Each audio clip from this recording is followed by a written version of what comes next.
Assalamualaikum warahmatullahi wabarakatuh. Perkenalkan, saya Tiara Munmainah dengan NIM B1031201179. Saya dari Prodi Akuntansi. Di mata kuliah Good Governance ini, saya akan membagikan hasil analisis saya tentang laporan tahunan dari perusahaan perseroan terbatas Air Asia Indonesia Tbk. PT Air Asia Indonesia Tbk ini merupakan perusahaan yang bergerak pada bidang usaha penerbangan komersil berjadwal. Perusahaan ini telah resmi menjadi perusahaan induk dari PT Indonesia Air Asia atau IAA pada 29 Desember 2017. Air Asia sudah tidak asing lagi di Asia dan kawasan ASEAN. Sebagai maskapai bertarif rendah terbaik, Air Asia menghubungkan pengunjung dan destinasi melalui 293 rute. 90 diantaranya dikategorikan sebagai rute yang hanya dioperasikan oleh Air Asia Group. PT Air Asia Indonesia Tbk ini sebelumnya dikenal dengan nama PT Rimau Multi Putra Pratama Tbk atau RMPP, yang merupakan perusahaan terbuka yang terdaftar di Bursa Efek Indonesia atau BEI. Perubahan nama dari RMPP menjadi AAID ini telah disetujui oleh Kementerian Hukum dan Hak Asasi Manusia Republik Indonesia. Bagian pertama adalah struktur kepemilikan perusahaan PT Air Asia Indonesia Tbk. Dewan Komisarisnya, komposisi Dewan Komisaris PT Air Asia Indonesia Tbk ini saat ini terdiri dari komisaris utama yang dijabat oleh Kamaudin bin Maranun, kemudian komisaris oleh Bin Haris, serta komisaris independen yang dipimpin oleh Agus Tommy Sutirto. Untuk direktur utamanya dipimpin oleh Dendi Kurniawan serta Dines Kumar sebagai direktur atau CEO-nya. Kepala divisi. Untuk ketua dari Head of People and Culture adalah Brian Handoko. Internal Audit yakni Margaret serta Indah P. Saugi yang menjabat sebagai Kepala Sekretaris Perusahaan. Bagian 2, perlindungan terhadap hak pemegang saham. Penerapan GCG dalam pengelolaan perusahaan dapat memberikan perlindungan terhadap pemegang saham karena dalam GCG terdapat prinsip-prinsip yang dapat melindungi kepentingan perusahaan, pemegang saham, manajemen, dan investor serta pihak-pihak yang terkait dengan perusahaan. Dalam kasus yang menimpa perusahaan PT Air Asia Indonesia Tbk ini pada tahun 2020 begitu berat, terjadi pada saat pandemik yang mulai masuk ke Indonesia, sehingga menjadi tahun berat bagi semua sektor industri, termasuk perusahaan penerbangan yang mana juga sempat terhenti dan saham turun drastis akibat penetapan yang dilakukan pemerintah demi menangani kasus COVID-19 yang mendunia tersebut. Emiten maskapai penerbangan berbiaya rendah, low cost carrier PT Air Asia Indonesia Tbk mencatat kenaikan rugi bersih yang membengkak 2 kali lipat menjadi 742,62 miliar. Kerugian ini naik 116,37% dari periode yang sama tahun sebelumnya, di mana kerugian perusahaan tercatat sebesar 345,53 miliar.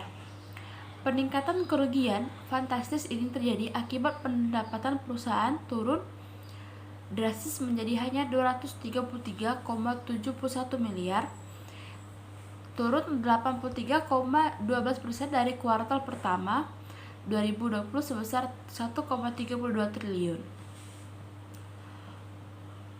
Waktu operasional penerbangan kelompok berhenti selama periode April sampai dengan pertengahan Juni 2020, yang mana kemudian mulai kembali meningkat secara perlahan-lahan dimulai sejak Juli 2020. Tidak heran jika proses kembalinya operasi normal berjalan lambat karena tantangan-tantangan yang dihadapi oleh perusahaan, seperti larangan melakukan perjalanan oleh pemerintah, pembatasan kapasitas penumpang yang mana terkait dengan menjaga jarak fisik, penutupan perbatasan internasional, serta perubahan dalam kebiasaan pelanggan yang menghindari perjalanan non-esensial. Hal itulah yang membuat perusahaan diwajibkan untuk harus berinovasi dan memanfaatkan semua potensi yang ada dengan tetap mendukung upaya dalam pemutusan rantai penularan COVID, seperti menunjukkan komitmen yang kuat dalam memberikan pelayanan terbaik kepada penumpang setia dengan memberikan kemudahan dalam mengubah jadwal tanpa batas dan tanpa biaya. Kemudian menyempurnakan platform digital yang dimiliki sebagai media promosi untuk menarik minat masyarakat yang tak hanya menjual penerbangan maskapai Asia, tetapi juga penerbangan dengan maskapai lain, pemesanan hotel, dan lain sebagainya. Dari segi rute, perusahaan berfokus pada pasar dalam negeri dengan 3 strategi utama, yaitu perluasan jangkauan ke destinasi domestik baru, pengembangan pangsa pasar di Sumatera dan Kalimantan, dan penargetan pengguna layanan baru dan penguatan kesadaran pasar mengenai perseroan sebagai maskapai penerbangan domestik. Sebagai 6 rute baru dibuka pada tahun 2020, sebanyak 6 rute baru dibuka pada tahun 2020, yaitu Jakarta Palembang, Jakarta Pontianak, Jakarta Pekanbaru, Jakarta Padang, Jakarta Medan, dan Denpasar Bandung. Pihak PT juga menjalin kerjasama dengan pemangku kepentingan di bidang pariwisata, seperti pemerintah daerah dan perhimpunan hotel serta restoran Indonesia untuk mendongkrak pemulihan di bidang ini. C. Tanggung jawab Dewan Komisaris, Direksi, serta Komisaris Independen. Yang pertama ada Dewan Komisaris. Sebagai salah satu organ, perusahaan bertugas dan bertanggung jawab secara kolektif untuk melakukan pengawasan dan memberikan nasihat kepada direksi, serta memastikan bahwa perseroan telah menerapkan prinsip-prinsip GCG. Berikut adalah tanggung jawabnya, yaitu yang pertama, bertugas melakukan pengawasan dan bertanggung jawab atas pengawasan terhadap kebijakan pengurusan, jalannya pengurusan pada umumnya, baik mengenai perseroan maupun usaha perseroan, serta memberi nasihat kepada kepala direksi. Lalu yang kedua, dalam kondisi tertentu, Dewan Komisaris dapat menyelenggarakan rapat umum pemegang saham atau RUPS tahunan dan RUPS luar biasa sesuai dengan UU Pasar Modal.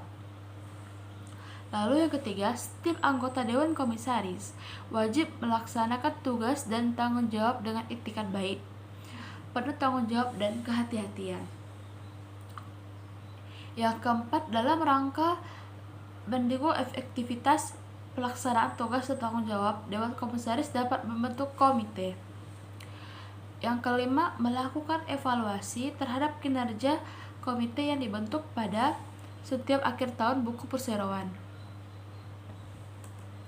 Yang keenam, setiap anggota Dewan Komisaris bertanggung jawab tanggung renteng atas kerugian perseroan yang disebabkan oleh kesalahan atau kelalaian anggota Dewan Komisaris dalam menjalankan tugasnya. 2. Direksi. Sebagai salah satu organ perusahaan, bertugas dan bertanggung jawab dalam mengelola perseroan berdasarkan ketentuan anggaran dasar dan peraturan perundang-undangan yang berlaku. Tanggung jawabnya yaitu bertugas menjalankan dan bertanggung jawab atas pengurusan perseroan untuk kepentingan perseroan sesuai dengan maksud dan tujuan yang ditetapkan dalam anggaran dasar. Yang kedua, menyelenggarakan rapat umum pemegang saham atau RUPS tahunan serta RUPS luar biasa sebagaimana diatur dalam peraturan perundang-undangan dan anggaran dasar. Yang ketiga, menyusun laporan tahunan dan menyediakannya di kantor perseroan untuk diperiksa oleh para pemegang saham terhitung sejak tanggal panggilan RUPS. Yang keempat, setiap anggota direksi wajib melaksanakan tugas dan tanggung jawab dengan etikat baik, pada tanggung jawab dan penuh kehati-hatian. Yang kelima, dalam rangka mendukung efektivitas pelaksanaan tugas dan tanggung jawab, direksi dapat membentuk komite. Dan yang terakhir, direksi melakukan evaluasi terhadap kinerja komite yang dibentuk pada setiap akhir tahun buku perseroan.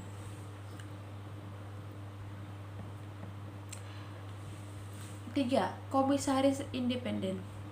Komisaris independen selama menjabat wajib memenuhi persyaratan sebagai berikut. Yang pertama, bukan merupakan orang yang bekerja atau memiliki wewenang dan tanggung jawab untuk merencanakan, memimpin, mengendalikan, atau mengawasi kegiatan perseroan dalam waktu 6 bulan terakhir, kecuali untuk pengangkatan kembali sebagai komisaris independen perseroan. Yang kedua, tidak memiliki saham baik langsung maupun tidak langsung pada perusahaan. Yang ketiga, tidak mempunyai hubungan afiliasi dengan perseroan, anggota dewan komisaris, anggota direksi, atau pemegang saham utama perseroan. Yang terakhir, tidak memiliki hubungan usaha baik langsung maupun tidak langsung yang berkaitan dengan kegiatan usaha perseroan. D. Komite audit, komite lainnya, peran, tanggung jawab, komposisi, dan keefektifan. Komite audit. Dewan komisaris wajib membentuk komite audit yang diketahui oleh komisaris independen dalam rangka membantu tugas-tugas dewan komisaris dan untuk memenuhi peraturan perundang-undangan yang berlaku. Oh iya, di sini komite audit dan komite nominasi serta remunerasi ini merupakan bentuk bagian dari dewan komisaris. Yang kedua, anggota komite lainnya berasal dari anggota dewan komisaris atau dari luar perseroan. Yang ketiga, ketua komite diangkat dan diberhentikan oleh dewan komisaris. Yang keempat, komite bertanggung jawab kepada dewan komisaris. Yang kelima, tugas, masa jabatan, prasyaratan, dan evaluasi kerja setiap komite diatur dalam pedoman tersendiri yang ditetapkan oleh dewan komisaris. Yang kedua, dewan nominasi dan remunerasi. Dewan komisaris wajib membentuk komite nominasi dan remunerasi yang diketuai oleh komisaris independen dalam rangka membantu tugas-tugas dewan komisaris dan untuk memenuhi ketentuan peraturan perundang-undangan yang berlaku. Yang kedua, anggota komite berasal dari anggota dewan komisaris atau dari luar perseroan. Yang ketiga, ketua komite diangkat dan diberhentikan oleh dewan komisaris. Yang keempat, komite bertanggung jawab kepada dewan komisaris. Yang kelima, tugas, masa jabatan, persyaratan, serta evaluasi kinerja setiap komite diatur dalam pedoman tersendiri yang ditetapkan oleh dewan komisaris. Untuk bagian yang dibentuk oleh direksi ada sekretaris perusahaan serta audit internal. Yang ketiga, sekretaris perusahaan bertugas untuk memelihara dan mengembangkan hubungan baik dengan seluruh pemangku usaha, kemudian memberikan masukan kepada direksi dalam rangka memastikan kepatuhan peserta atas peraturan dan ketentuan yang berlaku. Selain itu pula, sekretaris Perusahaan juga melaksanakan kegiatan rapat direksi dan rapat lainnya. Berikut penyiapan irsalah rapat: menata usahakan dan menyiapkan dokumen PT serta menata usahakan surat menyurat direksi.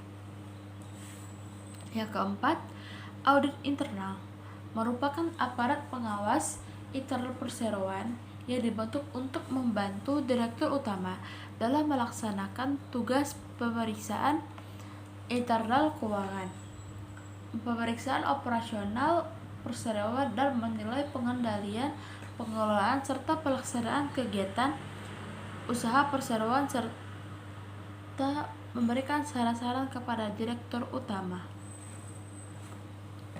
Sekian dari hasil analisis saya. Mohon maaf apabila terdapat kesalahan dalam pengucapan kata-kata. Wassalamualaikum warahmatullahi wabarakatuh.